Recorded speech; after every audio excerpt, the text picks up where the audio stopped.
για μας ξεκίνησαν φυσιολογικά.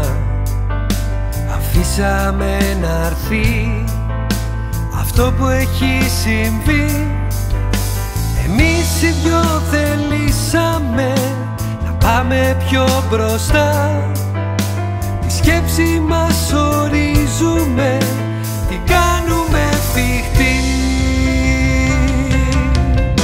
Γιατί αυτά που υπάρχουνε είμαστε μόνο εμείς. Ένα παιχνίδι είναι η ζωή, αυτό είμαστε εμείς. Μαζί όλα χρειάζονται, χωρίς να μπορείς. Μόνο εμείς θα προχωρήσουμε μαζί. Μόνο εμείς, εμείς.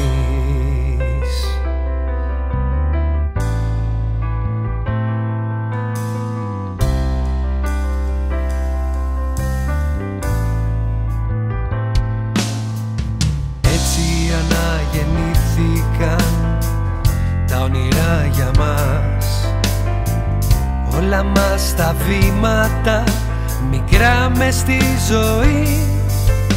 Την θέληση αφήσαμε, την δώσαμε σε μας, και δίνοντας μηνύματα βαθιά μες στη ψυχή.